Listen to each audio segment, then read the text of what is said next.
Good evening, ladies and gentlemen, and thank you for joining us tonight on episode 5, season 3 of the Standoff with Brad and Richie here on New Zealand Sports Radio. We're here live every Wednesday on Facebook and YouTube throughout the season. Evening, Richie. Well, it was an exciting round, some tight contests, including a hard-fought Warriors win and some surprising blowouts. How are you, mate, and what do you think of the round? Yeah, I'm good, thanks, Brad. I'm always good after the Warriors go back-to-back wins, and we didn't even have to wait long into the season to get it, which is great. So yeah, that set the tune for the rest of the weekend, and I thought the games were all enjoyable. I had a good one. How about you? Yeah, pretty good. More importantly, for the first week, I didn't actually keep up with the multi, and we actually bloody got it. So we get another week of doing bets. Because Paul got some big winnings there, so it's very happy. I think he said it was $9, wasn't it, Paul? And 16 cents. 16 cents. So there we go. More than made up for the losses we've had this year, I'm sure. But we'll probably lose them some more money tonight, though, mate. So we'll see how that goes. Well, while we're here live on Wednesdays, at 8 p.m. You can also catch our show at your convenience on iHeartRadio and Spotify. Just remember to search for New Zealand Sport Radio. As always, we're going to cover everything you need to know in the week that was rugby league, including our top stories of the week, a review of the round 3 matches. We'll then take a look at the ladder, our fantasy teams, and the tipping comp. We'll then answer some questions from you guys as well as questions we've prepared for each other. And then we'll preview round 4 and make our picks. So remember, send us comments and questions throughout the show, and we may as well jump into the stories, mate. Yep, sounds good. First one is Dale Cherry Evans. This kind of came out of nowhere over the, I think it was Monday when it was all announced, wasn't it? DC informed Manly on Monday that it would be his last year for the club, with him either retiring or moving to a club that will offer him a 2-year deal. An interesting spin on it was during 360 when they were discussing it, the Manly CEO actually called Buzz during the ad break and said that Manly had now put a 2-year deal on the table. However, later on that night on, I think it was 100% footy, where DC was actually one of the people on, he said that he will not be accepting that offer. There's rumors that the Roosters and the Dolphins are interested in him. I'm sure there'll be more. They'll be interested in picking him up, but it's an interesting situation to kind of come out of nowhere. I was talking to you and Ruin Hammer saying I was hoping he was going to announce his retirement when this happened, because that was one of my predictions on their prediction show. But it sounds, the fact that he said no to that 2-year deal, it sounds more than likely he's already lined up another team. I know some people were talking about, wouldn't it be interesting to see him end up at the Titans after backflipping on them all those years ago? But yeah, I think that door's probably shut. Yeah. What do you reckon? It came out of nowhere. It did. I wonder if there is any other underlying reasons, something going on that's other than that. But yeah, wow. I thought he'd be one club man after the famous backflip years ago. It'd be fitting if he went out with Manly, but yeah, wow. I thought for me it'd be retirement, or he'd get another couple-year deal, because he's still going really well and physically in great shape as well. So he's not slowing down at all.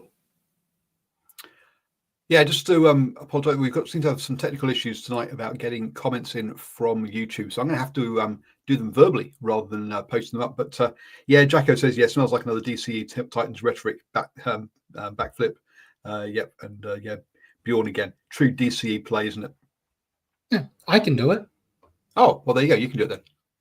Oh, no. You're giving me more jobs. See, my curiosity just got me. I was like, what do you mean, Paul? I'm sure we can do it. So, okay, I'm going to be distracted. Oh, no, I fixed it. I found it now. I found it. I can do it now as well. Cool. You just push the button, Paul. It's super simple. This technical stuff is hard for me. I'm old, you know.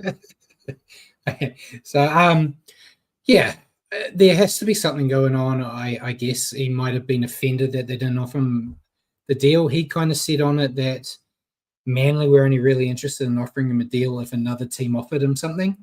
Yeah. and that so no teams offered, so they didn't offer anything. But I don't know. I feel like you wouldn't say no to a 2-year deal unless you had another deal lined up. And if another deal's lined up, then Manly would have offered a counter offer. So I just don't know.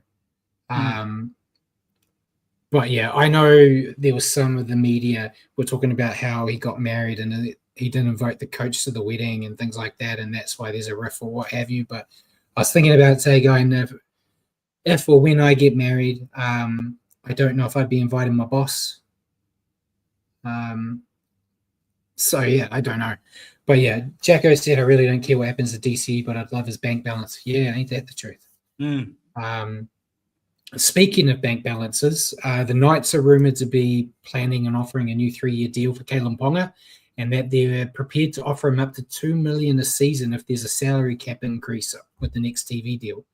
So already paying what, like 1.4 for Dylan Brown, and then they want to pay $2 million.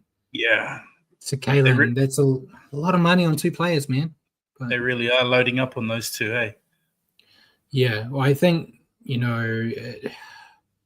there's always those rumors that Kalen's willing to walk away. I feel like he's not walking away when they bring in Dylan Brown. They brought in Dylan Brown for him, I think, to help him. If that will help him, I'm not sure. But yeah, I think it's crazy the money they get offered, but I have no issues with them accepting what a club's willing to pay them. So if he can get $2 million a year, full crack to him. But yeah, anything else you want to add to that? No, all good. Right. The 2 stories I did want to talk about, Matt. Josh Curran found himself in an interesting position in his side's win in the weekend when he was penalised for calling out an opposition player saying he was offside. The ref penalised him for not playing in the spirit of the game. It left many fans and media confused, but apparently the NRL head office reviewed it and agreed with the call. What do you reckon, Richie? And where's the line for what is and isn't in the spirit of the game? Is it in the spirit of the game? No, probably not. Is it in the spirit of the game that I like? Yes. You know what we're like, Brad.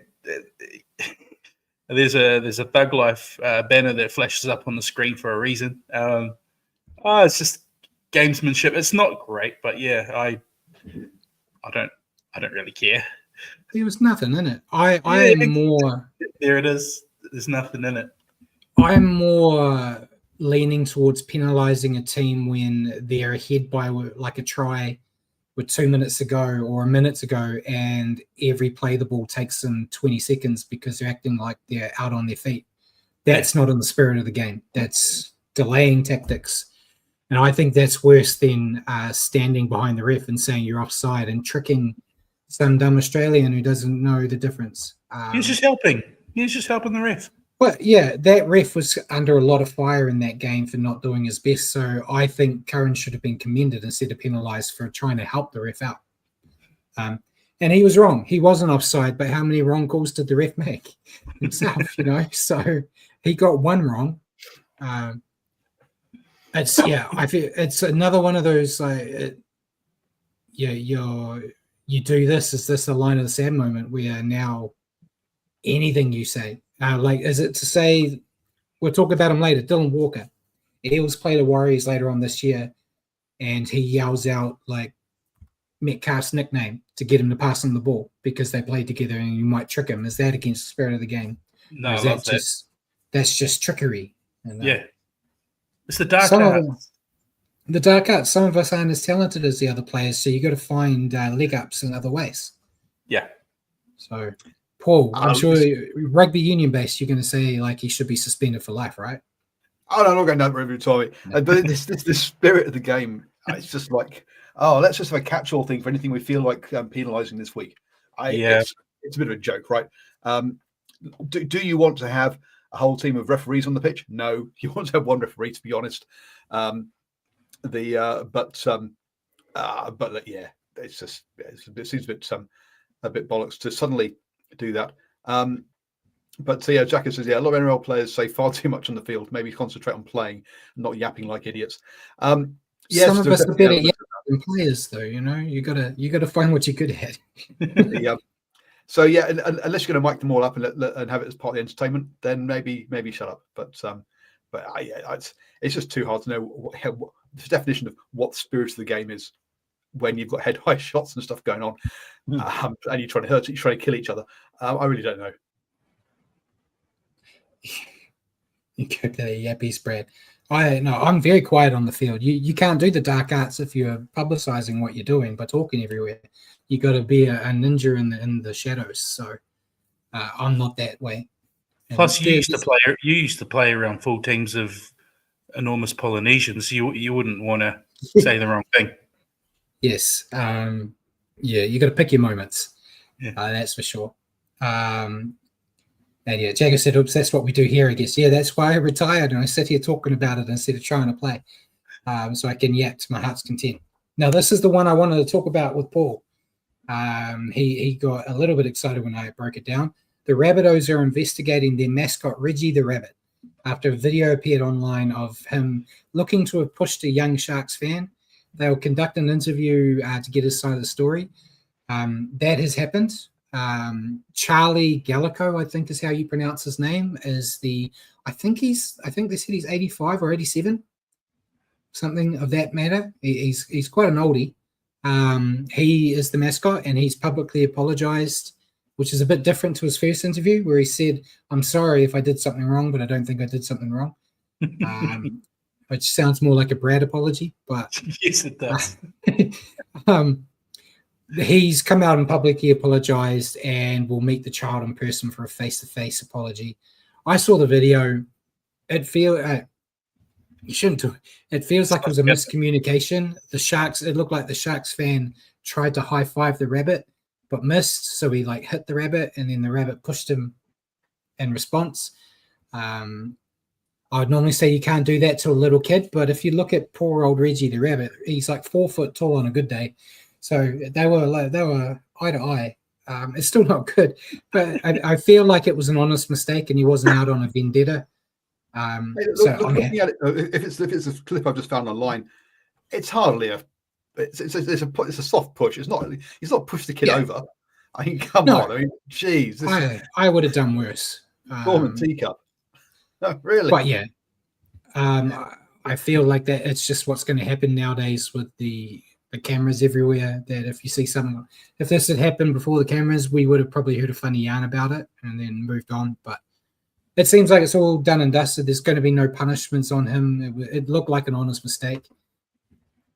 It was funny for me. I wasn't in the situation, so if I was that little kid, maybe I would have thought different. But I don't know. Anything you want to add to the Reggie the Rabbit? No, it's a non-story to me. It's storm in a teacup, like Paul said. Yeah, I know. Not crying or anything. The kid's still kind of smiling-ish. Well, I mean, not. It's because Richie's a little guy. He's little. He couldn't hurt a fly. Next one. We talked about this last week, mate. The new rules that the NRL wanted to have regarding discussing officials, and we said, it means Ricky Stewart will be on his best behaviour. Mm-hmm. He started on the right foot, saying in his presser that he no longer understands the rule of the game after his side's lost to Manly. He was quoted saying, I'm not allowed to talk about the ref, but I hope Andrew Abdo has an answer for us all. So he got to talk about the refs without talking about the refs, which is, only took him a week to figure it out. There were some questionable calls. I don't think it cost his team the game, but no, definitely not. Wayne Bennett also was in a presser as well, and he said he was asked about hip drop tackles. He said, I don't even know what a hip drop tackle is. I don't understand it. So you got the two experienced guys out there already throwing shade at the refs and the NRL without doing it. Actually, this is the old how to say the refs are shit without saying they're shit. And if a coach doesn't know what a hip drop tackle is, how's he supposed to coach against it? Yeah, I don't think any of us do, because some of them look like a hip drop and they say it's not, and then some don't and they say it is. It's really hard. Sticky also suggested the return of Graham Ellersly's Monday reports to help fans understand some of the officiating decisions. So Graham obviously brought into the fact that we all think his Monday meeting is a joke, so they stopped doing it. But yeah, a couple of weeks into this season, they're like, no, we want it back because we don't understand what the hell's going on, and you won't let us question the refs, so we need you to explain. There's been no word from Graham's camp on if he's actually going to do it. I think those Monday reports were pointless, but at the same time, sometimes when you had some calls during a round that was so bad, you really wanted to watch it just to see how they'd try and justify it. Yeah. But yeah, we'll see what happens. And Jacko said first time he's enjoyed seeing Ricky's face on the sideline, he wasn't a happy chappy. No, it wasn't. After a couple of good weeks, it wasn't a nice week for him, that's for sure. We'll move on though. New South Wales government's retained the rights for the 2025 grand final. It'll be played at the Cool Stadium. It's kind of a no-brainer. It was just waiting for it to be official. You got any thoughts on it? Nah, don't care. Could be played on the moon. I just want us in it. So that was all the news stories I had. So we'll go to signings. I only had one, and then something happened today that kind of took over. I commend the Warriors for doing it before our show. I don't like the time they do it when I'm meant to be doing my actual job, because I had to stop everything so I could look into it and do pretty pictures to put on social media. But the Warriors have released Dylan Walker on compassionate grounds effective immediately, and he signed with the Eels until the end of 2026. So I think we talked about it last year on the show that there were some rumors that Dylan may be looking at an early release, and then the club and him both came out separately and said that wasn't true. A few weeks ago, Dylan was even in the media talking about, trying to play hard for an extension. Didn't know that was an extension with Parramatta, but it was an extension nonetheless. And yeah, it's just another Aussie that we lose back to Australia. I guess that's why these pathways that they're trying to do now are going to be so valuable in a couple of years, when most of the sides, Kiwi boys that can't use homesickness, and I know his one's a bit different. He's got kids over there that he wants to see. So I get it. And yeah, Jacko said named to play on Tuesday, but Boomerang's out on Wednesday. What a joke. The only thing I'll say with that is he was named because the contract with the Eels hadn't been secured, maybe. So there might have been a possibility that this news didn't happen until next week. Or named to stop it being news. Or named to stop it being news. You go, why? Yeah, he hasn't been playing bad enough to be dropped. So yeah, I guess that would be a question. But yeah, I don't know how they work around it. Yeah, I don't know. But yeah, disappointing. I think he's been a good signing. He's done a lot better with the Warriors than I anticipated when they announced his signing all those years ago. Yeah, another experienced player going though, which is a huge hit to the experience level of this team for this year. You got anything else you want to add before we? Yeah, anything else? I think it's just testament to Dylan for what he did during his tenure with us that this news hurt so much.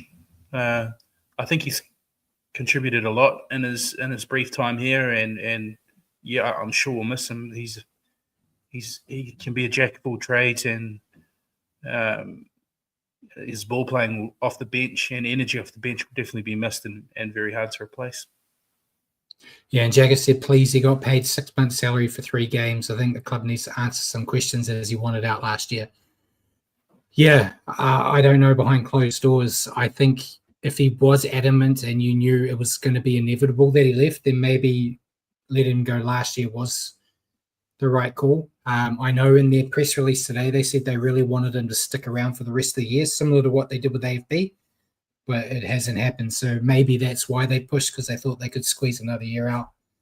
I don't know. I'm sure there's going to be interviews with Cameron George and the like throughout the week that questions like that might be asked.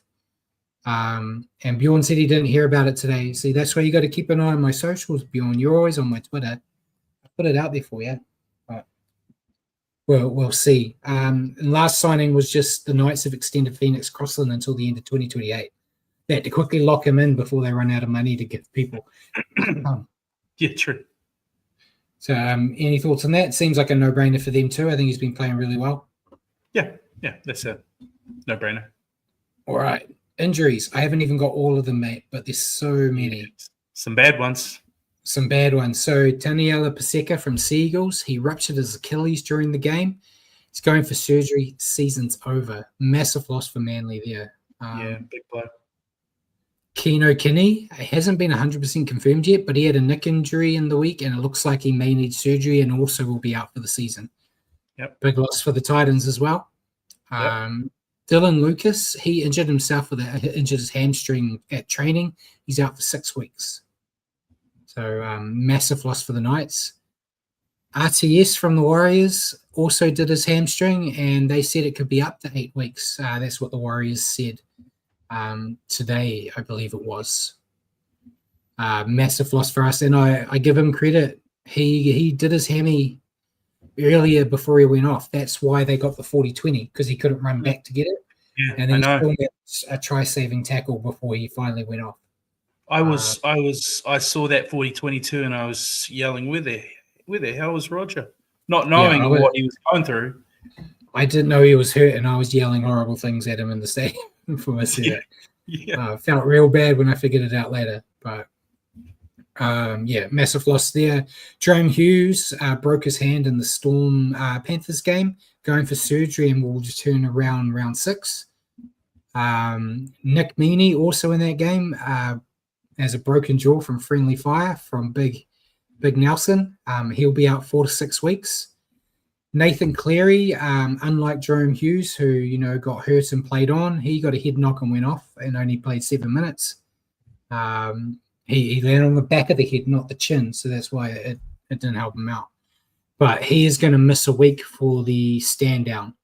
And then Connor Watson from the Warriors Roosters game, he had a head knock and will also miss this week. And there were a whole lot of others, but those were like the big names for their teams that I wanted to pick out. Yeah. Your thoughts on that? Who's going to be the biggest miss for their team? Hughes will be a big one for sure. Meaney as well. So a couple of holes to plug there for the Storm, but we know how good they are. They're the next man up mentality. But yeah, obviously they're all big ones, really. The ones so they're all pretty important to their team. So yeah, it's not great the injury sticks hitting this hard this early. Yeah, and Jacko said, Keno is out for the season. So yeah, that's a massive loss for them. We talked with Ruin Hammer earlier and said they're lucky they've got so many fullbacks, but he's not a player you just want to lose because you could put someone else there. So yeah, massive loss for them. And the Warriors, it's not good this early in the season. They've already lost their 2 starting wingers. It looks like they might be back around the same time too, which will be a boost. But and poor Nick, he's my predicted leading point scorer. And now he's out. So you got to predict these things. Yeah. And then naughty boys, mate, we got none. First time this year. We had some fines. Taruva and Reece Walsh both got 3 grand fines. And I think there was another player that got like a grand fine. But yeah. No bans. Probably the quickest we've done the news section for a while, which will keep Paul very happy. Yep. So we'll go into the game starting on Thursday with the Storm defeating the Panthers 30-24. Yep, and then it was actually 5 tries apiece for the Storm. It was Grant Anderson, Ali Couture, Xavier Coates, Tyron Wishart, and Ryan Pappenhausen. For the Panthers, Paul Alamotti had 2, Casey McLean and Brian To'o had 2. Yeah, still not the perfect performance from the Storm with a few too many errors and penalties, but they've just got so much firepower that whenever they spot a chance to go for it, they just go, and then if it works, points begin to flow. They let the Panthers back in to this contest in the final 20, but Ryan Pappenhausen secured the win with his try and his handy goal kicking, which he had to take over from Meaney and ultimately prove the difference between these sides. Your take on the Panthers? On the Storm. Storm, sorry. Yeah, same thing to me. As always, they're extremely tough to beat at home. I thought they had no trouble racking up the points here, as usual. Maybe I expected a little bit more defensively, given the challenges the Panthers were facing. But yeah, you can't really fault the Storm. All they do is win. Yeah, your take on the Panthers? Now the Panthers, I actually thought the Panthers probably take a little bit more out of this one than the Storm to run them so close at home after they lost Cleary. I thought that would throw them off a lot more than it actually did. I actually thought they bounced back pretty well from that.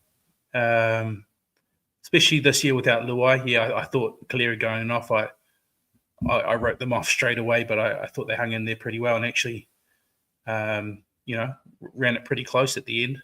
So I thought it was a pretty decent effort from them. Yeah, losing Nathan Cleary early, which I know I joked about the head knock thing. It was a hell of a hit. It looked like he landed on his back, but it was the whole whiplash and just complete carnage. 7 minutes in, and they already had Dylan Edwards out, so it really didn't help the Panthers to have those two guys go.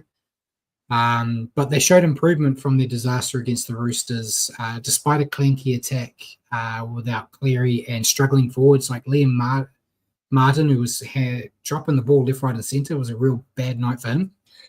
Their backs remained threatening and kept them in the contest. Missed Cleary's goal kicking though. 5 tries apiece, 4 out of 5 for the Storm, 2 out of 5 for Alamotti. Which, to be fair, he probably wasn't expecting to goal kick that night.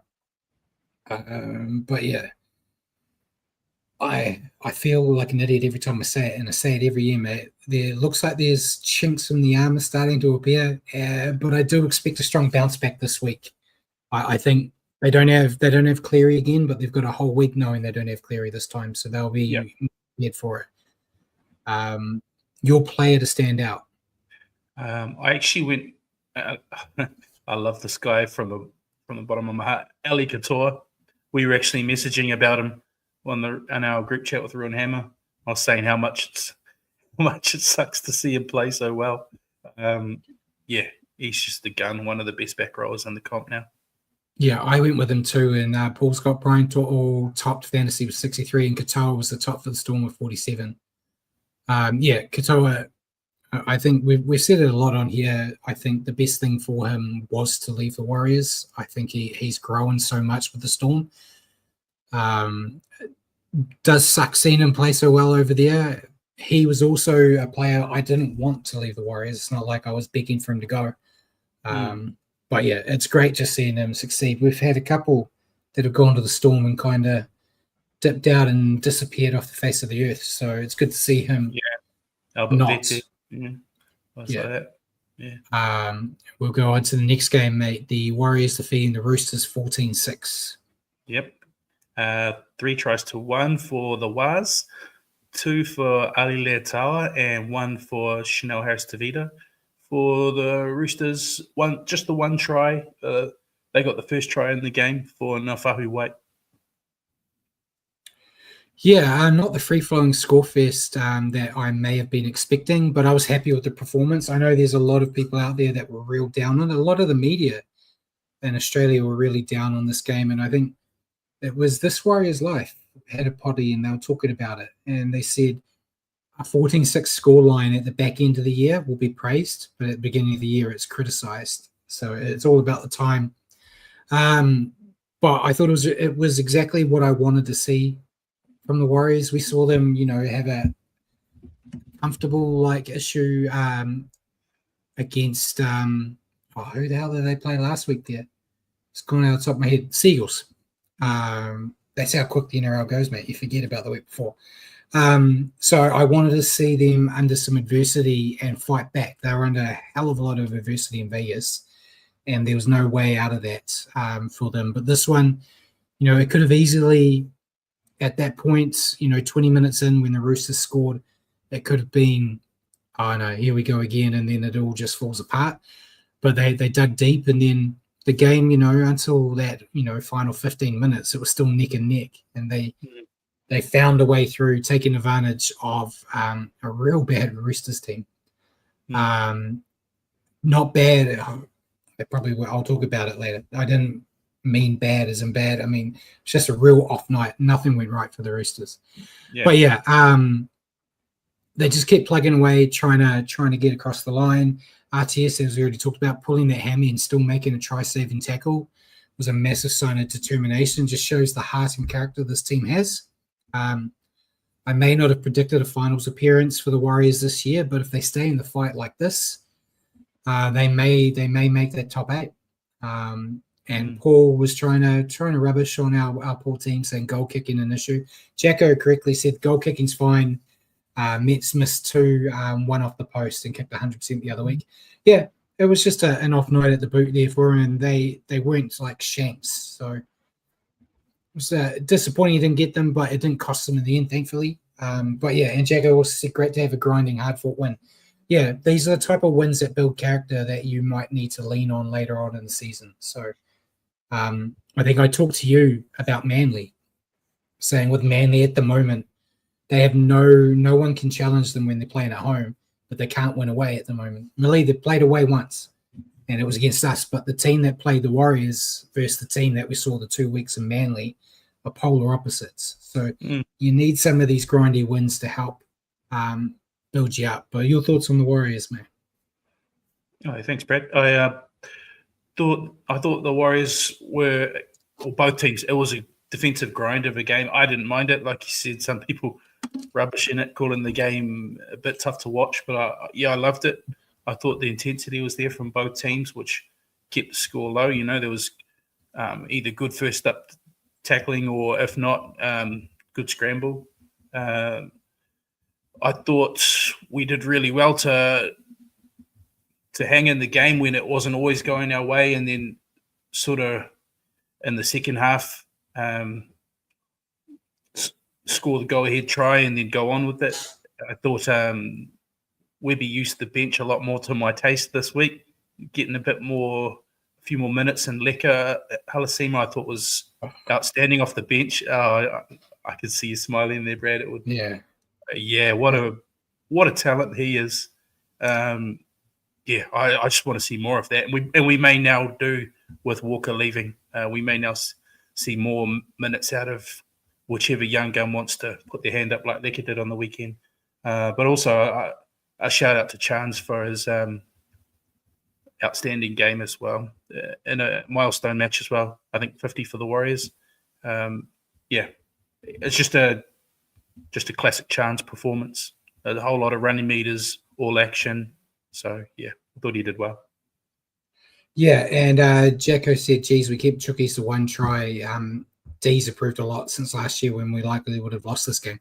100%. That try they got to was like a blemish on it. Was just a poor defensive attempt by Aaron Clark. But other than that, we're going to talk about it now. The Roosters made a lot of errors. They weren't all unforced. There was a lot of pressure on them due to the D. So, credit where credit's due. The defense has gone, up tenfold from last year. But your thoughts on the Roosters? And we did miss 40 tackles, but like I said, you can miss 100 tackles, but you only let in one try. It's about how many of those missed tackles lead to points that are more concerning for me. Yeah. So, I thought the Roosters had their moments where they looked dangerous. I think maybe last week the effort against the Panthers might have taken a bit out of them, and also having to travel across the ditch. So I expected them to be up for the game, but for maybe us to hold an advantage, given that we were at home and they put out such a big effort last week. So I thought maybe a little bit of that flowed into their play, where at times a little inaccurate, but at times some things not going their way as well. But just happy to finally get one over these guys. It's been a while, so. Yeah, I think 2018, I think it was the last time. Yeah. So, it was great. The Roosters, they did look dangerous. They just couldn't capitalize on their chances, bombing several scoring opportunities. Losing Connor Watson by head knock took away some of the danger around the ruck. And eventually they just ran out of puff. They allowed the Warriors to snatch the win in the final stages. Really missing Sam Walker, but continue to show heart, and they won't be easy beats. Nath White topped with 69, and Chance was top Warrior for 67. Who'd you go with for your player that stood out? Neither of those guys this time, actually. There was two players that really stood out to me. I already spoke about one, Leko, off the bench. I thought he's amazing. The other one being Leotawa. I think he's been given the opportunity, and he's really running with it. He's turning into a try scorer now, which is great. He's so hard to stop close to the line. If he's running those great lines, I just either that, a nice short straight line, or give him early ball and let him do his magic, because he's awesome. Yeah, I went with Chance. His 50th game for the Warriors, he topped the running meters. He just kept digging in. Like watching it, I don't know how it was on TV, but watching in the stadium, there was some sets where he would do, 2 or 3 hit-ups in a set and stuff just to help the team get out of trouble. And I think I saw Jacko say it earlier, saying he was outstanding and silence his critics. There have been a lot of criticism his way. I think it is the best game he's played this year, which isn't easy. hard. It's only 3 games in. But, I think when he's in the mindset of just head down, bum up, and getting work done, it's always better for him. So, yeah, I wanted to give him the praise here. And I kind of had a feeling you'd go with Leotawa. So I thought, I'm not going to steal the 2 try. If he'd scored 1 more try, he would have activated the hat trick rule. Yeah. So, move on to the final game on Friday. Broncos defeating the Cowboys 26-16. Yep, 4 tries to 3 here for the Broncos. We had Jack Gawinski, Adam Reynolds, Jesse Arthurs, and Payne Haas. For the Cowboys, Griffin Neem, Murray Taolangi, and Jackson Purdue. Sorry, I got breaking news from 360, mate. Apparently, they have revealed that Dale Cherry Evans requested a release early last year from Manly. Sorry. So the plot thickens, as they say. Sorry, but back onto this game, mate. The Broncos still looked affected by their upset loss the week before and were a bit gun-shy, but on the back of Payne Haas, they started to control the middle and took advantage of some poor Cowboys defense. Reece Walsh continues to be a funk. I don't know how else to say it. It's just he hasn't looked good all year. I don't know what's going on. He made half of his side's errors. It just seems, we talked about it even when he was with the Warriors, that when he makes a mistake, a positive thing for him is that he doesn't get his head down. He keeps trying. At the moment, he keeps trying and he keeps making the same mistake. So I don't know if he's trying too hard. I'm not trying. I don't know. He's a hell of a talent when his mind's right. So I think he's just got to, whatever's happening upstairs, he's got to fix it. But if they don't get their confidence back up and get Walsh back to his best, they have no chance of being in discussion with this year's powerhouse teams. Jacko said Tumalo looks unfit. Peyton looks out of answers. Yeah, I thought he played all right, but it's the first game back. And he only played 1 game in reserve grade from his injury too. So I expected him to be underdone. But, your thoughts on the Broncos before we start talking about the Cowboys? They weren't at the level. Obviously, they were round 1. It's tough to get back up to those kind of heights, but a good bounce back from their effort against the Raiders the previous week. You spoke about Walsh. He made a heck of a lot of errors. He's not playing well at all. There were a couple of moments involved in a try or two, 40-20 he kicked, which I think just a couple of moments like that will click him into gear. Unless there's something else going on, he's just hating playing under Madge or something like that. But it's just Reece. He's a confidence player. I think he strings together 3 or 4 big plays in a game, and he'll be away laughing. But yeah, I think I still see enough in the Broncos that I think they're gonna. I think they'll definitely be top 8, and potentially top 4. Reynolds is still looking great. Arthur's has started the season really well, and you touched on Payne Haas. The try he scored was just, for a prop, just out of this world. The pace he showed. Yeah, I think talking about like being a powerhouse, I think you and I both had them like top 2 in our predictions, didn't we? At the moment, I don't see that. I still see, without a doubt, top 8, potentially top 4, but yeah, they just look a little bit under, but they're going to bounce back. And I think we talked when they announced Madge as the captain as the coach, we did talk about the more free-spirited characters like Walsh, Ezra Mam and stuff. How will they respond? So it might be a bit of that, petulant child's got his back up because the coach is a bit tougher than he's used to. He's definitely tougher. When you look even with his selections, picking someone like Jack Gowiski over a Piatel, or Piacora, sorry. And then Tony Staggs come back this week, and who does he get rid of? Dean Mariner, not Shibasaki. I would have thought for every day of the week it'd be the other way around, but we'll see. I think once they click with Madge, they'll be up there for sure. Yeah. And your thoughts on the Cowboys? A little bit better, to be fair. But it's not saying a lot given where they're coming from to start the season. It's just always line for line what I said. Too. Yeah.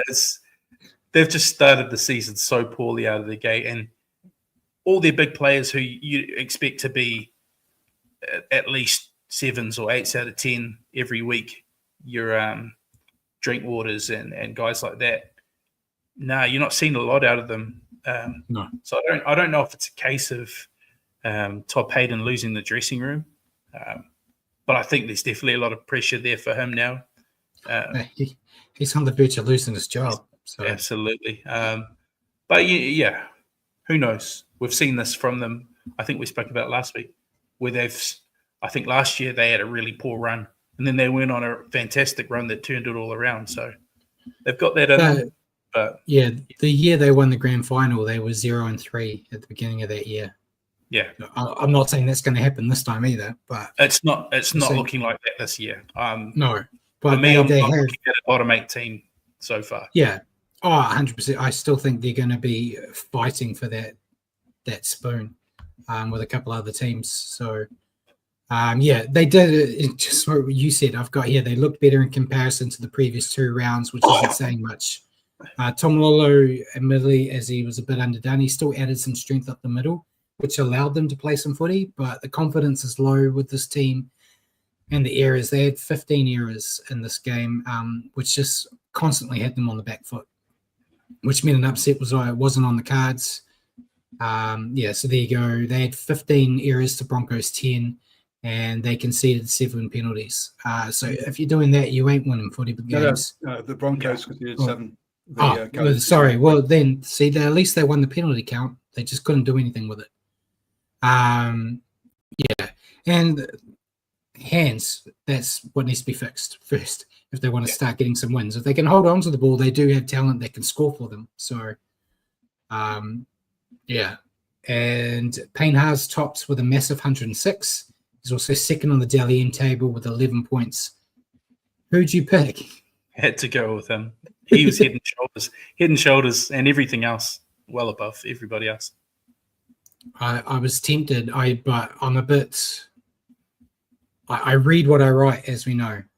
So I was going to put Payne, some expletives, and Haas on my sheet, but I knew I'd swear on here, and I know Paul doesn't like that. So I just put Payne Haas for mine. Hands down, the best front row in the comp at the moment. I know I was a bit biased back in the day when I'd say, it's between him and AFB, but AFB's not ours anymore, so no.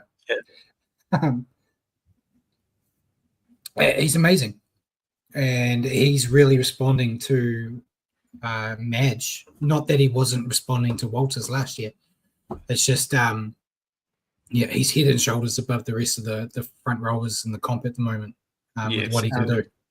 And played for 71 minutes, which for a prop. So only some of us can do that, Paul. So, some of us. Hey, I've been an 80-minute prop before. Thank you very much. Because there's no one else to sub on. Doesn't matter, Paul. Doesn't matter. It doesn't matter the situation. It just matters the result.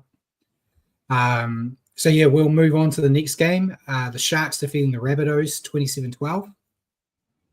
Yep, 5-2 for the Sharkies.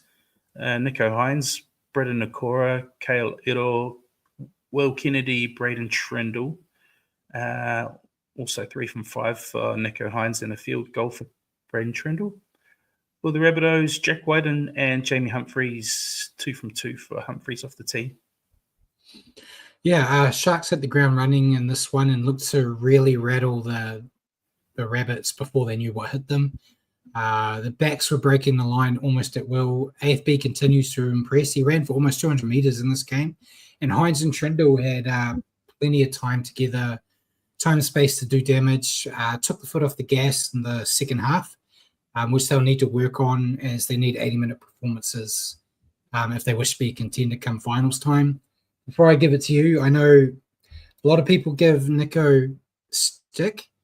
He gets quite a bit of coin, but I think with the Sharks in particular, you got to stop looking at just Nico. It's Nico and Trindle as a halves pairing.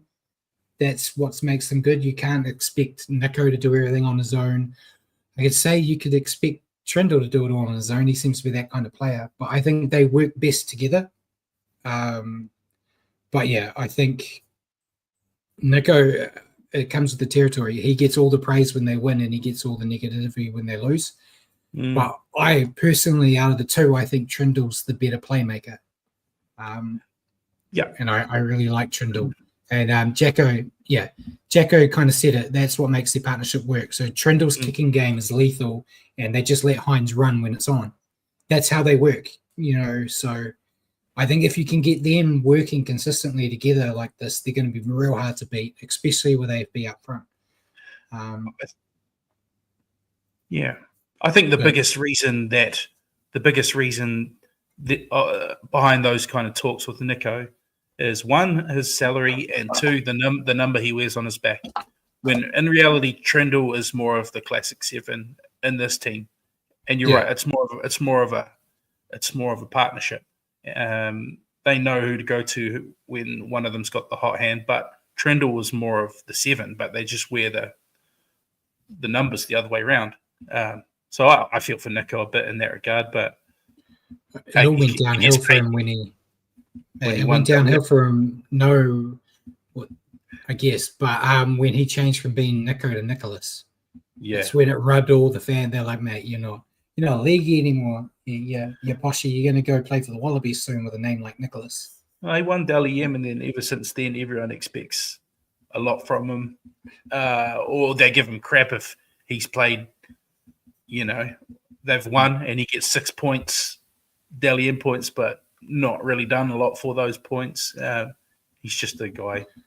Dally M's mean. People like to pile crap on them. Exactly right. They don't. If Sean won it that year, it would have meant something. Yeah, it would be prestigious, but it's not. But on the Sharks were. It's easy. I think it's just easy to let complacency slip in when you're 20-0 up at halftime. The foot naturally comes off the gas a little bit. At the end, it was a comfortable win. You'd expect that, but much like you said, Brad, the work on has to be making that kind of performance across a longer period of the game, because clocking off at halftime won't work against the better teams. Yeah. And who's to say if they were playing a better team and it was more neck and neck, that they wouldn't? It was 20-0 at halftime. You can kind of expect a bit of a drop-off, I guess. But your take on the Rabbits? I think they've just kind of more of the same, just without the result. They've kind of been scrappy for a lot of the season, and they're having to shuffle around the cards a lot when it comes to their roster so far this year. So Wayne will always have them fighting to the end and not giving up, which we saw in this game. 20-0 down at halftime. They won the second half, and which is something. But yeah, I just think at the moment the roster's probably not. They need a couple of those big stars back before they start humming. But yeah, they're fighting. They're fighting hard, which is admirable. Yeah. Same issues. I'm going more negative, mate. Same issues we've seen from the Rabbits both this season and last. They just missed too many tackles. They had 48 missed tackles here. Unlike the Warriors, these ones led to points.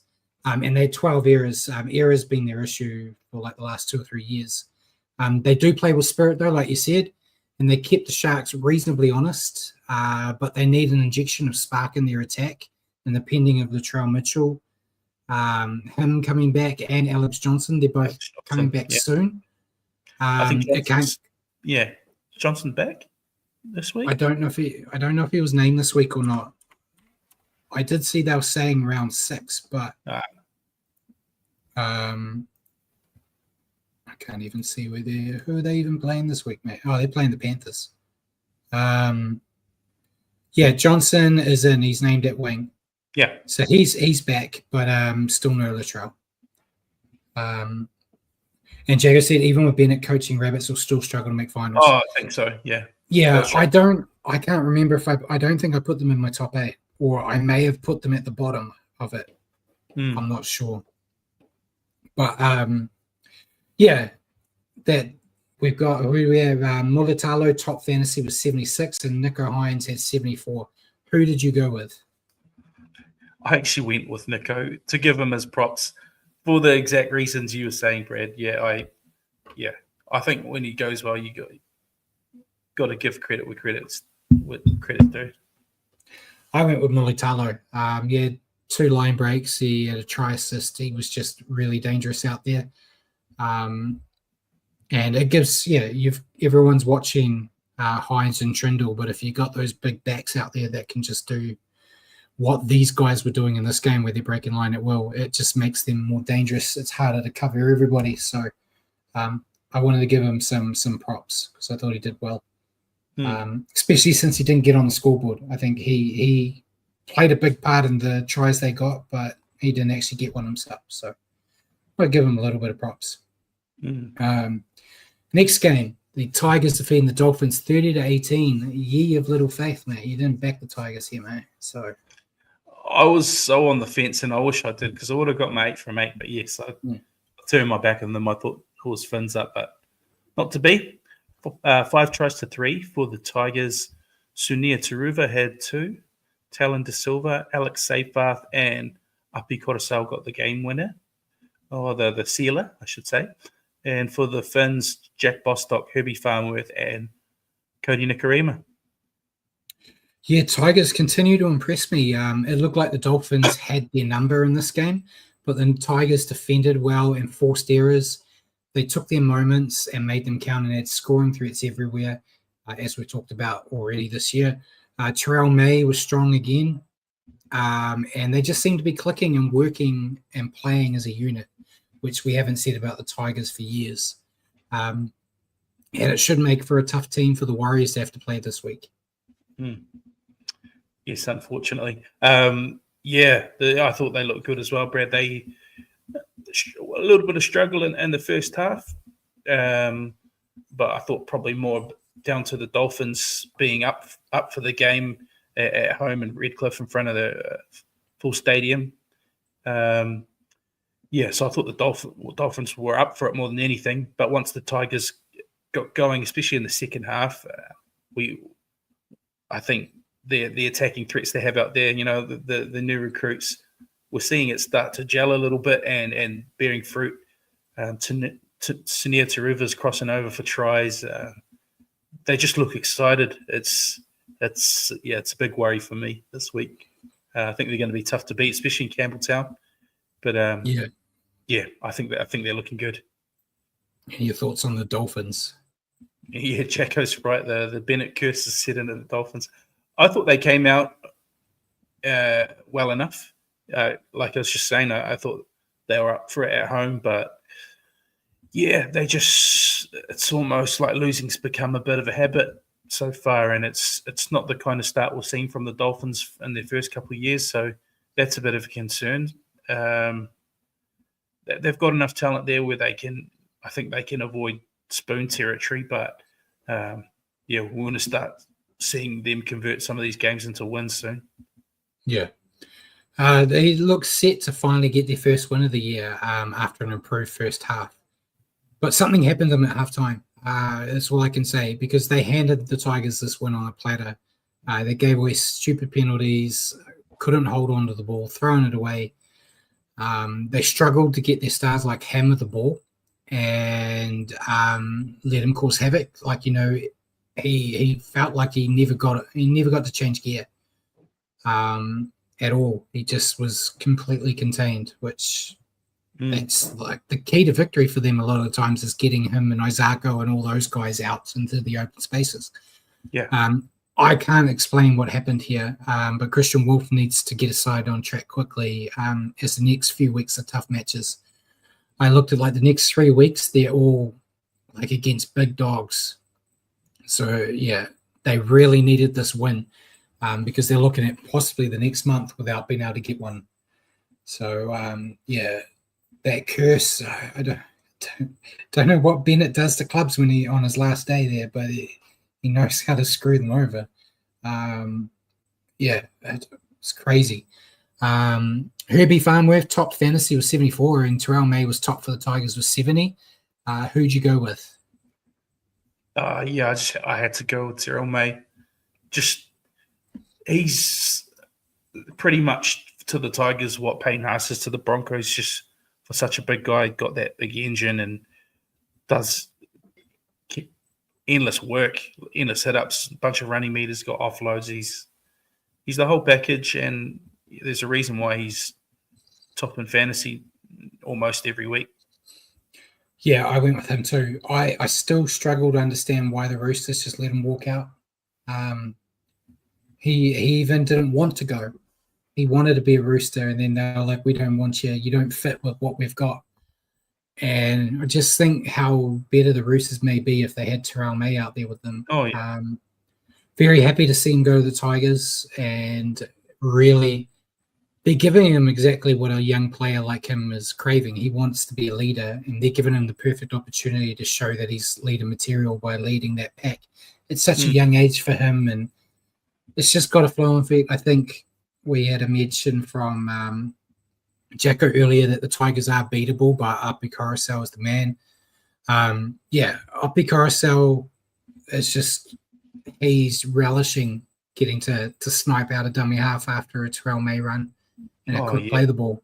Look at the winner. Yeah. So good. I went with Terrell May. I'm just really excited seeing how he grows, and hopefully it's not one of these I'm going to do a couple of years at the Tigers, then go to a big name team that we've seen before. I hope he really settles in with the Tigers and helps them try to become a big team like the rest. Because, I've just got a soft spot with the Tigers, so I like seeing them do well. Spoilers for later on, it'll be the first time in 2025 I've picked against the Tigers in our comp. I can't do it. So, we'll move on to the next game. The one game I got wrong, Matt, because I had no faith in the Titans defeating the Knights 26-6. 4-1 for the Titans. We had Jojo Fafita, Jaden Campbell, Beau Fermor, and David Fafita scoring the tries. And for the Knights, just the one for Braden Best towards the end of the game. Yeah, Titans got a well-deserved win here. They defended better than they have for a while, and although they missed 45 tackles, they didn't lead to points, which I keep harping on about. I didn't realize I talked about it so much in this episode. My bad. And that 6 against is probably the most pleasing aspect of this win for Titans fans, I think, holding them to one try. The attack was still a bit messy, but the spine's still starting to gel.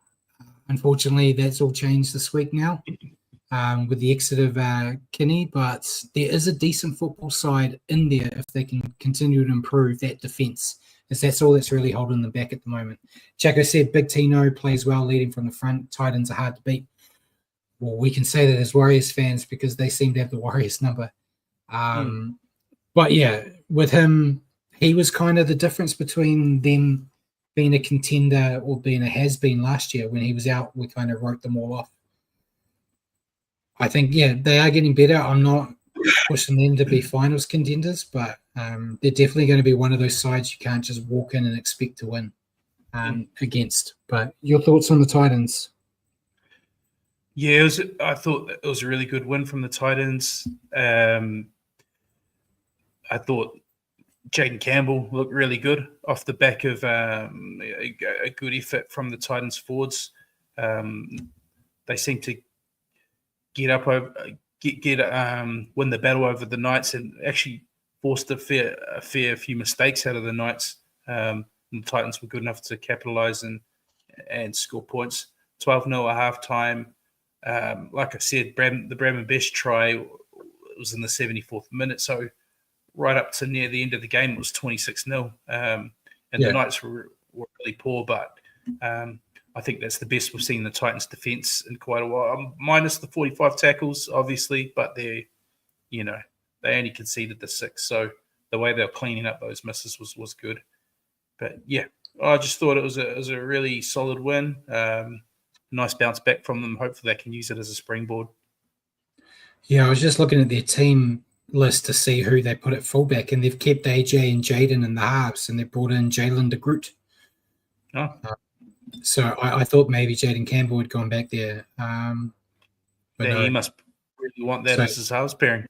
Yeah, so I think that probably helps as well. It doesn't, rock the boat that they've changed their halves pairing. So, yeah, full credit to them. But your thoughts on the Knights? Yeah, I think this was probably bottom of the barrel kind of performance from the Knights. After they'd been going quite well as well to start the year, but this was just, I don't know where this came from, but they just really didn't. They had plenty of ball, I thought, at periods in the first half.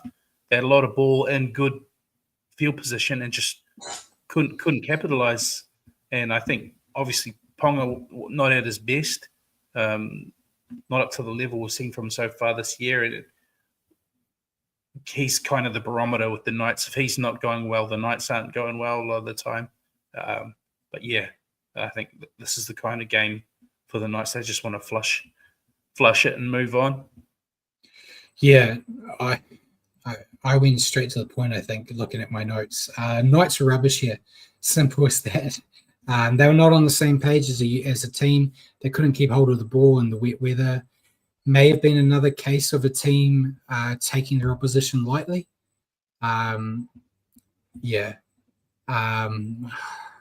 Paul's put in the comments that Callum Ponga tops Dally M with 12 points, which I find hard to believe. But that's why we said the Dally M's are jokes, right? You're not trusting my stats. I'm the stat man in the back here. You can't I'm not. I'm trusting your stats. I just don't understand the decisions. But yeah, they've got a bye this week, so they have extra time to review this game and come back strong in round 5. That's all I can really say. A lot of work to be done. Your player to stand out. Sometimes having an extra week to extra review it when it's a game you just want to flush is not actually a good move. True. It worked for the Warriors, though. We had that extra week after that abysmal thing in Vegas. Jaden Campbell top fantasy with 81, and he's who I went with. I thought he was outstanding for them. I'm not going to say he's a perfect 7 or anything, but he's really settling into the groove of being the 7 for this team. So he has a bright future in that position if he wants it, I think. Your player. I went the same. I just thought he was in everything. Obviously had a try assist. Kicking was good. I just thought he did everything you want from a halfback, being so involved, but he also did so with his signature flair that he plays with. So, yeah, I thought he had a good outing. It's almost like he should have got those 12 points. But I think that Ponga with 12 Dally M points is across the first 3 rounds, mate. It is. Yeah, this is the standing after 3 rounds. Yeah. Sorry, I misread. I thought you meant he got all the points in this game. My bad. Yeah. So hopefully Jaden Gamble did get the most. But we'll move on to the first game on Sunday. The Bulldogs defeating the Eels 16-8. Yeah, a real West Sydney grindfest. It was 3 tries to 2. Sorry, I'd have to for the doggies. Jaden didn't get the points. Tino came top with 5 points. Jaden only got 3. Oh, man! Wow, but Tino was good. Anyway. Tino was good. Yeah, I was saying 3 tries to the doggies in this one. Daniel Saluka Fafita, Bronson Sherry, and Blake Wilson. For the Eels, Will Penasini, Josh Adokar scores on club debut. Yeah, tough one for the doggies here. Nothing amazing, but they grinded away in the first half and then held on to their lead like their lives depended on in the second, putting their attack in the back pocket, which I don't mind from them. It's a bit like the Warriors thing. I like seeing them try to build character with some of these wins. Jacko said he doesn't think the Dogs are anywhere near as good as the Aussie commentators keep saying. Yeah, I agree. I think they are a good little team, but some of those commentators act like they're, going to win, the next 4 or 5 grand finals on the trot, which I think's a bit over. But yeah, it was a tough win that showed character. It's sure to be a confidence builder. As Paul said, it's an away win, which is more important. They should get double points for that since they don't know how to win away normally. They just need to work on that discipline, as a better side may have made them pay for it. Maybe, as we talked about earlier, maybe don't try to be the ref, just try to be on the ref's good side. So, your thoughts on the doggies? Yeah, it was a good away win, albeit only up the street. It's not exactly a massive road trip. I thought the doggies might do a bit more scoreboard-wise against the Eels, but in hindsight, it's a rivalry match. The Eels would have been desperate.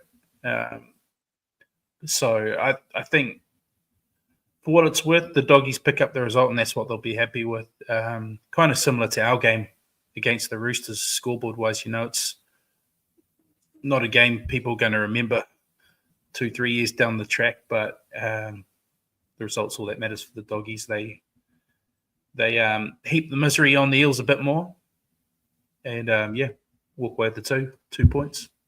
Before I ask you about the Eels, I got more breaking news, mate. Hope it's a good one this time. It's interesting. I'm trying to. I don't have the time to get the actual Rooster thing. The Dolphins have put out a tweet thanking Jermaine Isako for his time at the club, and in the picture, it's a picture of him and a picture of Jesse Arthurs. So it looks like there may be a swap between the Broncos and the Dolphins. Isako going to the Broncos and Arthurs going to the Dolphins. No, I can't. No. Surely the Broncos wouldn't get rid of Arthurs. Maybe. Or it might be a weird prompt about them playing each other this week. I don't know. They've given no. I don't know. So it's a breaking nothing again. I was going to say, how about you get on with what you do know rather than shit you Sorry, don't know? I just see pictures of stuff and go, what the hell's going on? That's the People second know time. I'm live, so they send me stuff. They send me story. stuff, mate. I can't. What was your take on the Eels while I try to figure this marketing blunder from the bloody Dolphins out? They're struggling. They're a lot better this time around. But again, like we were saying about the Cowboys, a little bit better is from where they've come from. It's not saying a lot, but to hold the Dogs 16-8 when I think a lot of people were writing the Eels off in this fixture, thinking Dogs 13 plus easy win. I think it's a step in the right direction, and but she's tough going. I see them in the spoon battle still. Nothing's changed there. Yeah, credit where credit's due. I thought the Eels looked way better in this match than previous two. They were pushing the Bulldogs, but their hands let them down. They seemed to be on the verge of stealing this game multiple times in that second half, but just lacked a bit of finesse, a step in the right direction for this club, but still miles to go. Your player to stand out. I know Jacko's giving me crap about my I.no. Yeah, it looks like Twitter, all the Dolphins fans don't know either. They're asking the same question. So that's just a huge foul on marketing part of it. It's nothing special. Yeah. But yeah, players stood up for me, someone that was doing enough on the field, but also decided to try and do extras as well by being a referee, Josh Curran. Yeah, I went with Zach Lomax. Yeah, he's amazing. He just kept trying. He was really trying to carry his side to an upset win here. It just didn't work out. Yeah, Paul said Jermaine Hopgood top fantasy was 66 and Jacob Preston was top for the Dogs with 59. Then we'll move on to the last game, mate. I'll give up on my my Osako thing. Seagulls defeating the Raiders 40-10. Yep, 7 tries to 2. Sorry, Simon, if you were watching, it wouldn't have been pretty. Ruben Garrick had 4 day after his partner just given birth. So what a couple of days for him. Ethan Bullymore had 2, and Jake Simpkin. They were the 7 tries for Manly. For the Raiders, Seb Chris and Hudson Young. Yeah, holy crap! What a performance from Manly. They're a different beast when playing at home, which I've already talked about. And after what seemed like a competitive first 20 minutes, they found another gear and just did not look back. They were outstanding all across the park, with Garrick and Bullimore being standouts in my eyes. And Simon said, totally off the rails. I can't see the players let Ricky down this time. They just need to ensure that they can perform like this away from home. As I told you earlier in the week, they're a different beast when they're playing away. As that's their only downfall that I can critique at the moment. We'll see if the news about DCE this week changes the chemistry in the team for the rest of the year. I would say it's not. I think they'll probably want to play better to see him out on a high, maybe. Or they might. Maybe they'll go, screw him, because he's leaving us. Let's just tank the season. It'll make everyone unhappy. Jagger said one of the strangest games he's seen. Poor Ricky looked depressed as hell on the sidelines. And Simon said he was meant to say after the yellow card and the players let down Ricky. Yeah, that was kind of when it changed. That Simbin to Corey in the 20th minute, that's exactly when the points started flowing. Who's to say if that didn't happen, if it would have been a tighter contest? But yeah, once Ruben wanted to keep scoring, thank goodness for him, because we'll see it later when we look at fantasy team. He saved my team from being in a complete embarrassment. No good. Yeah. But yeah, just a solid performance from Manly. But your thoughts on Manly? Yeah, it all turned on that sin bin. That's what I had as well. It was a tight first 20, and then the moment that sin bin happened, I couldn't believe how quickly it went from 0-0 to 30-0 in under 20 minutes. And then obviously game over from there. And then they pretty much just were having a field day with ball in hand. Ruben Garrick being the main beneficiary. The Raiders did pick up a couple of consolation tries, but a number of their players, they won't remember that game fondly. But Manly were great. Yeah. Your thoughts on the Raiders? Yeah, it's just another one, another team where they just need to flush and move on.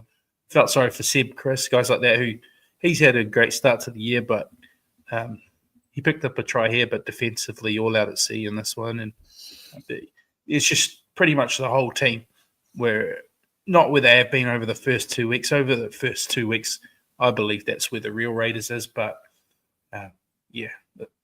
they just weren't at the races against Manly, who were just, had the hot hand at home. And we know what they look like when they're like that. They're tough to contain.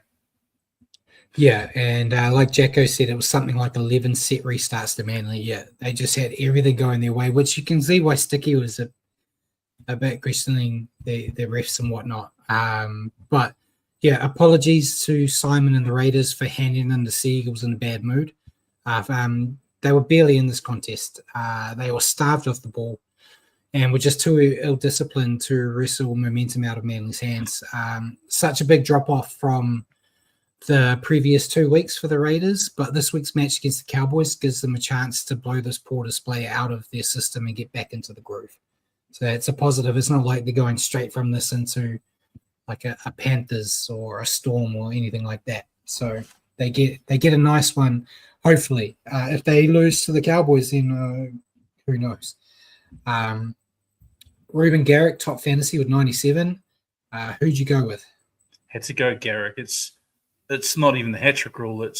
Surpasses the hat trick rule when you get 4. Yeah, easy choice. Yeah, I went with him too. And 6 from 7 with the boot. Yeah, 6 from 7 with the boot. We should probably deduct some points because he missed one, but we'll let him get away with it. But yeah, fantastic. Especially there was the talk that he might not make the game because of his missus getting ready to deliver a baby. Thankfully, they got the baby out, the night before, and he was able to, imagine in a couple of years when you can show your kid. The day after you were born, I went and did this. It would just be a great story. You're a dad. You would understand that better than me. But I was going to say, yeah, you're so important to me. I buggered off. Right, yeah, parental. There goes maternity leave. I got to do, I scored 4 tries for you, my baby. And I did the baby rocking celebration. He's lucky he doesn't play for the Dragons. Flanagan will probably tell him to not do that anymore. Yeah. He'd be dropped this week. And Jacko said Raiders play with such high intensity, they'll have off games like this at times. Yeah, they're kind of an all or nothing kind of team, I think, the way Ricky's got them running that, they'll always be a team that will be hard to beat, but occasionally they're going to have games where they're just not up to it, which has happened here, unfortunately for them. But that is it for the round, mate. So we'll look at the ladder.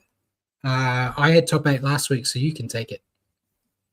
Yep, so Storm first, Bulldogs second, Manly third, Tigers in the top 4. How good is that? Broncos fifth, Sharks sixth. The Wars move up into the top 8. That's also very good. And the Titans are holding 8th spot as of this week. Yeah, and then for the rest of the pack, we've got Raiders down to 9. Knights went down to 10. Rabbits went down to 11. Panthers all the way down in 12. Dragons, they managed to get up because of the bye. And Roosters are down at 2. Then the last 3, Dolphins, Cowboys, Eels, all with 0 points still. And potentially all may have 0 points next week. And Paul said Storm and the Bulldogs are the only 2 perfect teams left. So it's I'm going to say it's a surprising top 8 at the moment. I don't think I wouldn't have had my money on some of those teams being there.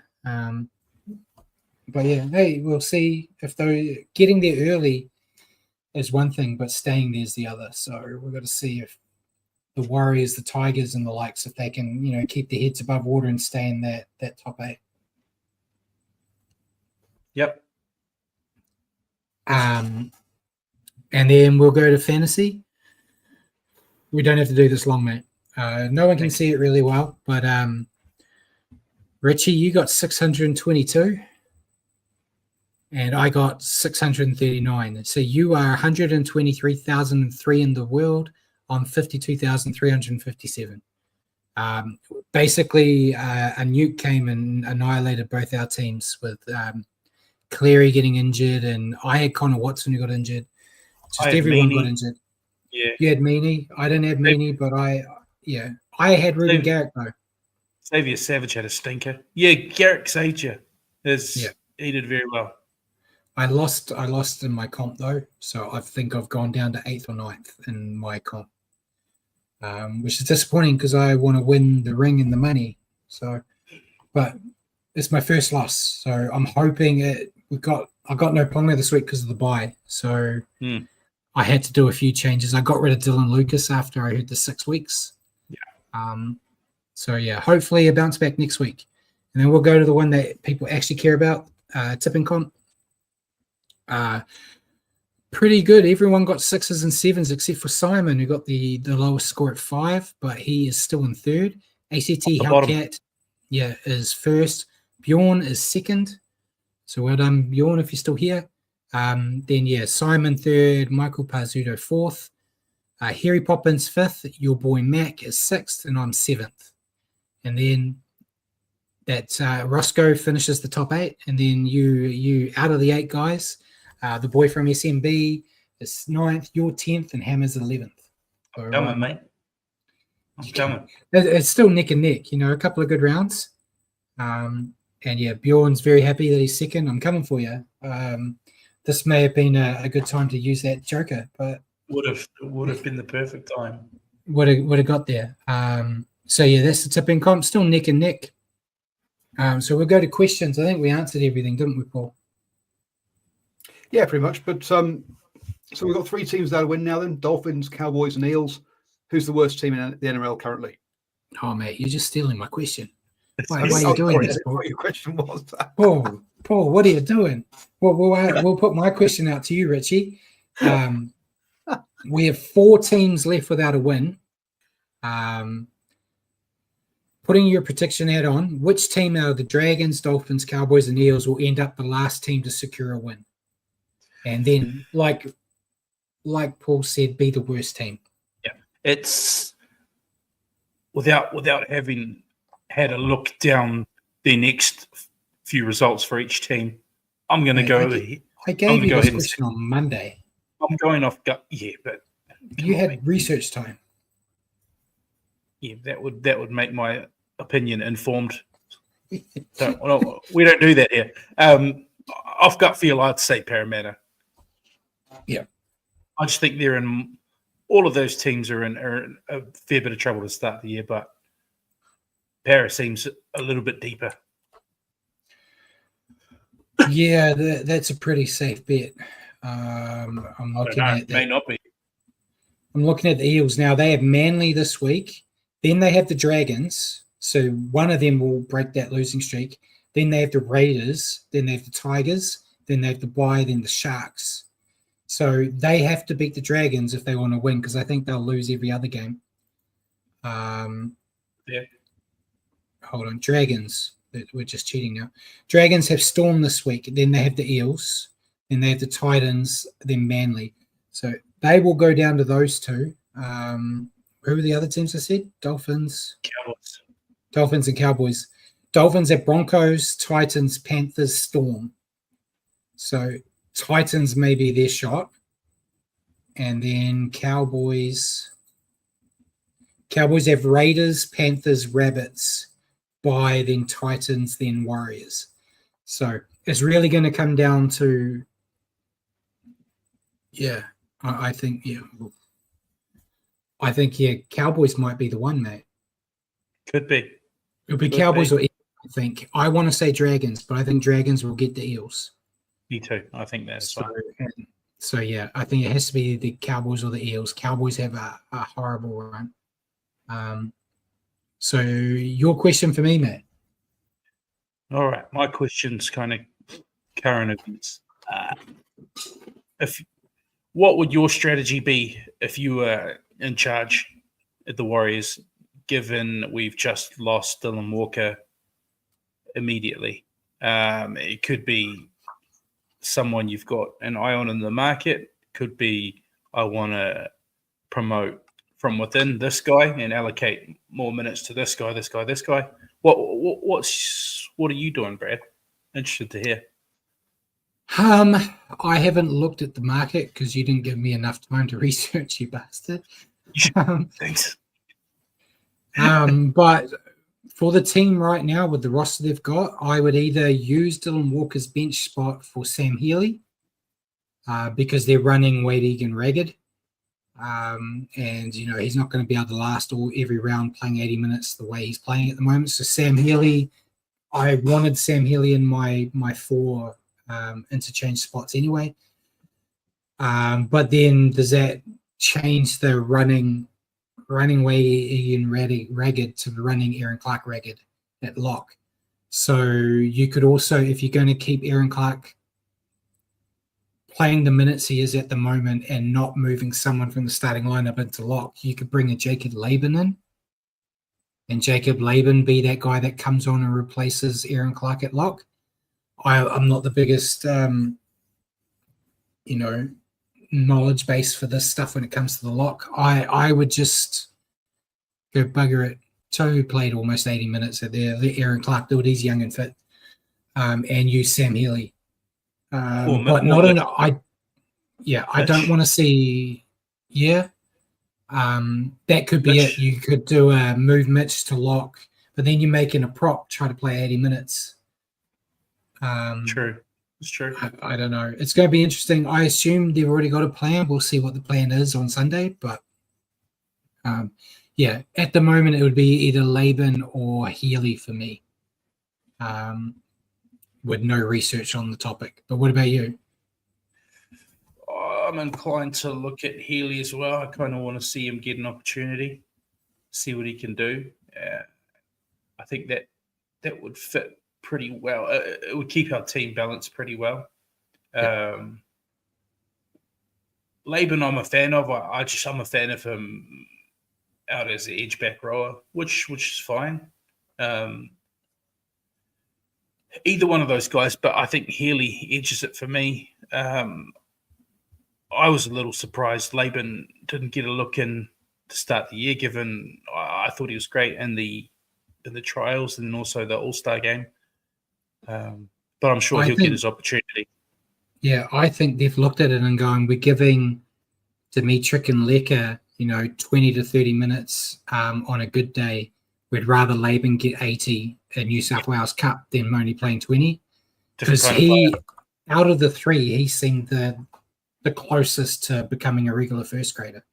Last year. So I think that's more of it. We want more minutes in you than these guys are getting a couple. That's not being in the coach's box and just, trying to come up with why he isn't in there. I'm really excited fast forwarding a couple of years when you've got like Dimitrik up front and you've got Laban and Leka on the edges, Aaron Clark at lock. I think that's going to be a decent pack once they've got the experience under their belt. But we'll see. We're going to find out soon. They haven't updated the team yet, so we'll go into the teams. It's a bit outdated now. But Warriors are playing the Tigers. Last game of the round at 8 o'clock New Zealand time on a Sunday. We got a question first. Bjorn asked, when does the women's comp start? Is it July or is it May? No, it's later than that, isn't it? Need to Google it, mate. I don't know off the top of my head. I've got to do it, mate. I'm not really paying attention because Millie's not playing. So there we go. We can tick. I mentioned her name, mate. The first game is Thursday, the 3rd of July. Sharks versus Eels. Warriors' first game is the 6th of July against the Roosters. So we would have been playing Millie's team in the first round in Sydney.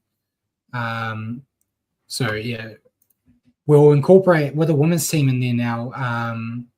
We'll probably incorporate a bit more talk about that when it actually happens rather than just saying the scores. Because I was basically watching one game of women's a week last year. And Simon said, the only thing about the women's Warriors games is they're playing some of their games in Hamilton this year. Yeah, they are. That is... They played it. They talked it up nice as a way of growing the game, but it's effectively Mount Smart is booked on the times they would be playing at Mount Smart without the Warriors boys there. I don't know if it's Auckland FC or if it's something to do with rugby or something, but I think there was some bookings, so they've moved to Hamilton, which is nice to do it there rather than like what they're doing with the lower grade boys where they're playing all at Pukekohe.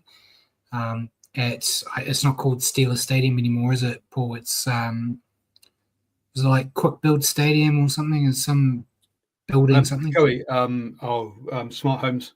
Is it Smart Homes? I think it is. Oh, Navigation Homes. Navigation Homes. Yeah, Navigation Home Stadium. Horrible name for it.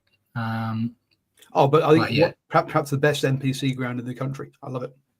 it is. Yeah. I love this. I love it too. Yeah. It's second to Mount Smart in terms of stadiums in New Zealand.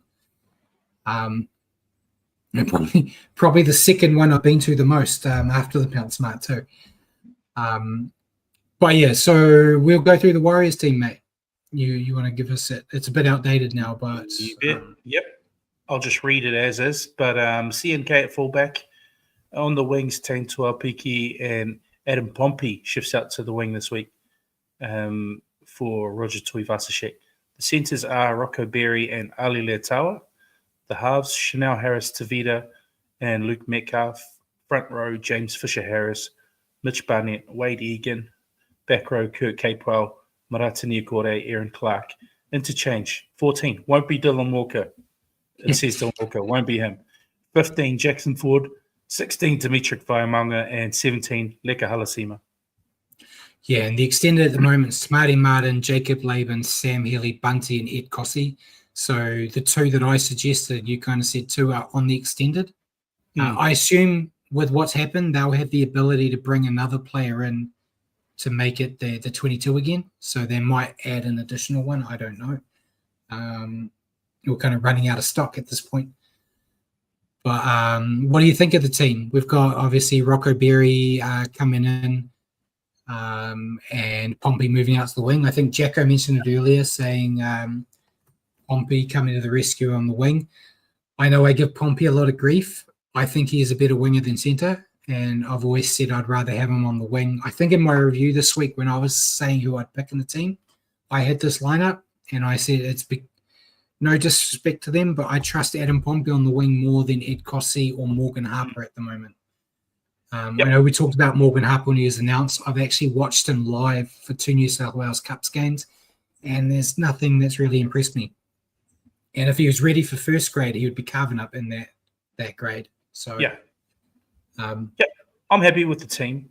That's when I heard Roger had done a hamstring and that would be him for a few weeks, I immediately thought Rocco Berry off the bat. And with Rocco Berry coming in, I was always thinking Pompey to wing, Berry to centre.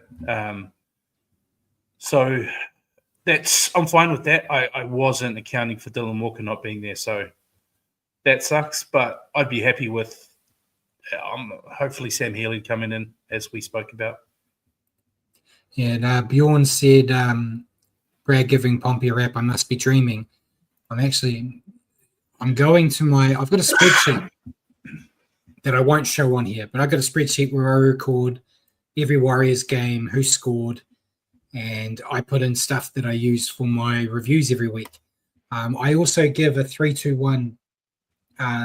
It's probably more accurate than the Dally M's. So Adam Pompey has 1 point for Warrior of the Year. So I have been giving him raps, but he also has 1 point for Warrior to improve. So he's on a net balance. Okay, so is this for the entire time you've been doing it, like the 20 years he's been playing for the Warriors, or is that just this season? Just this season. Yeah, no, he's had a lot more negatives in the past, but he's had a couple of raps too. But I can't remember which game I gave. It might have been the second game.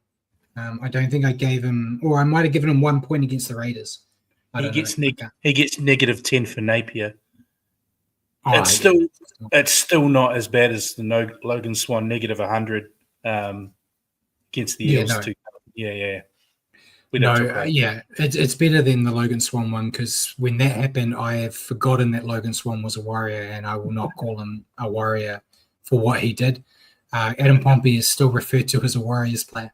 So, we're going off topic now. I'm just burning bridges with every Warriors player there is. So I'll go on the Tigers team, mate.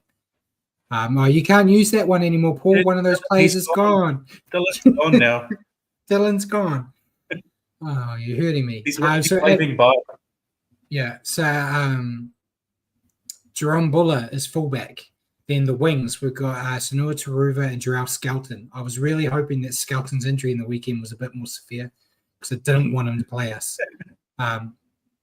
Halves, we've got, not halves, centres, we've got Adam Dewey and Stafford Toa. Halves, we've got Lachlan Galvin, Jerome Luai. Front row, we've got Terrell May, Api Carousel, and Vanua Bolly.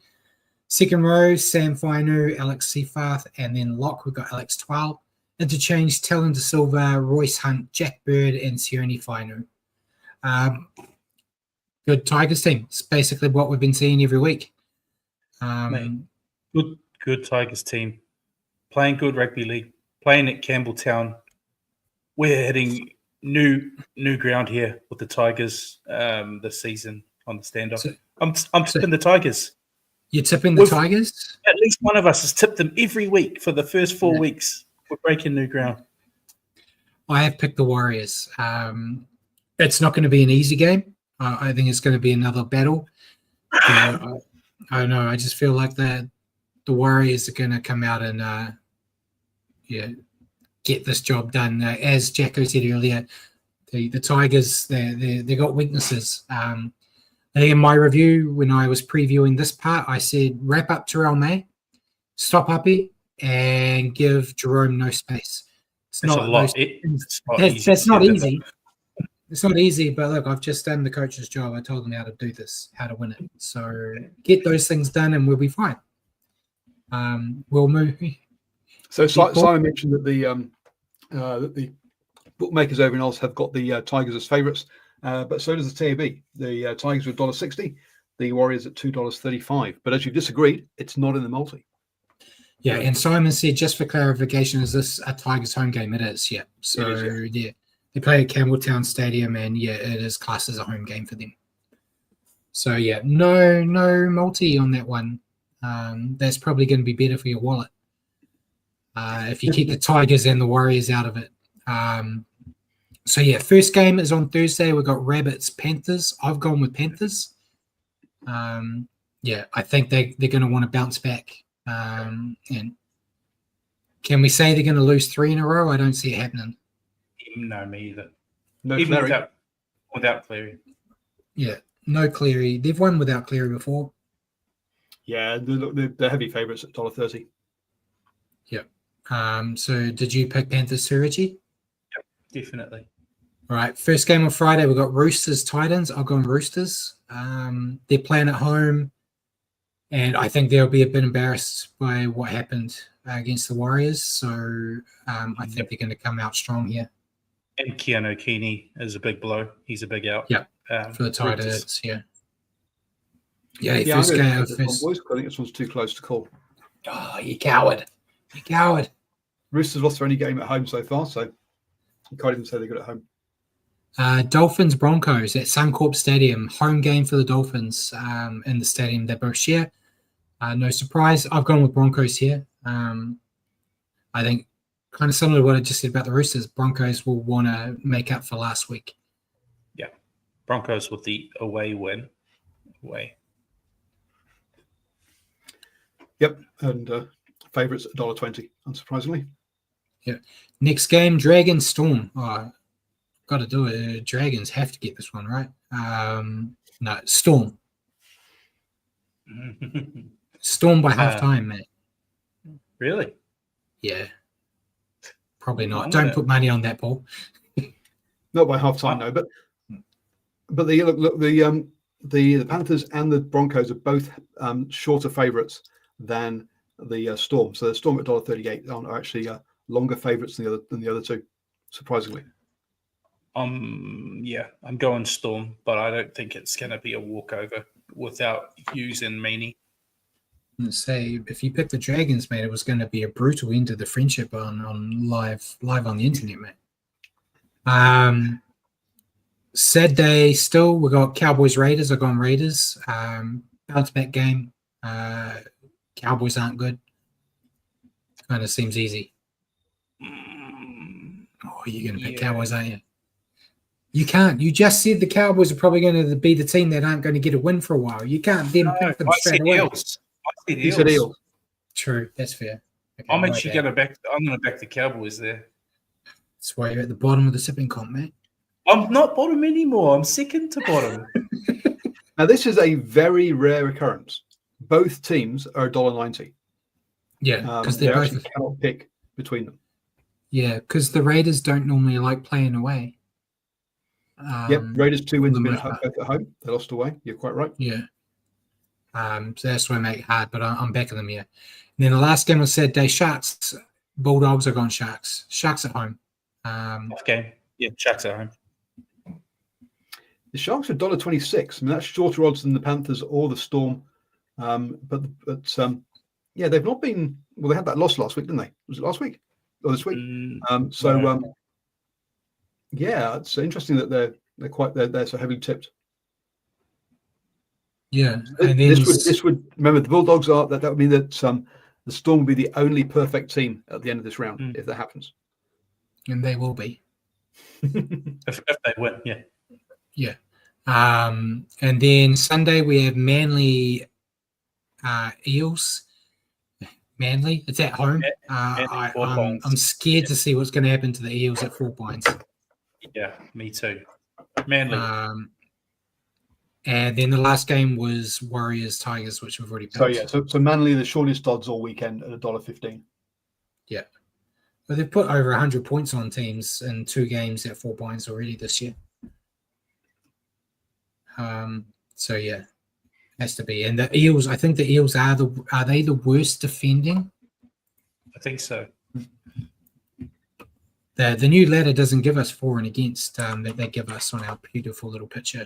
So the Eels have given up 104 points, but then again, so have the Cowboys. So both teams have given up 104 points. So they're both rubbish here. What's the multi looking like, Paul?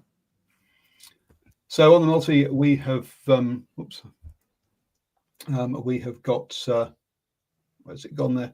We've got the Panthers, Broncos, Storm, Sharks, and Eagles with $2 on, getting back $6.23.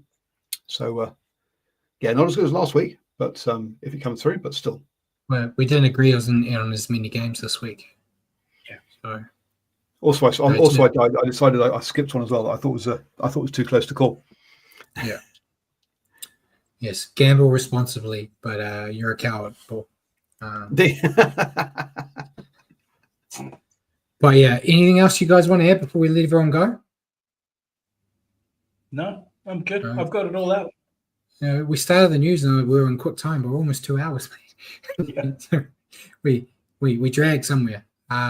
So, ladies and gentlemen, thank you for joining us tonight on the Standoff with Brad and Richie. For your weekly update on rugby league, tune into our show next Wednesday at 8 p.m. here on Facebook or YouTube, or at your convenience on iHeartRadio or Spotify. Just remember to search for New Zealand Sport Radio. Cheers again for joining me, Richie, and cheers for your help in the background, Paul. And good night, everyone.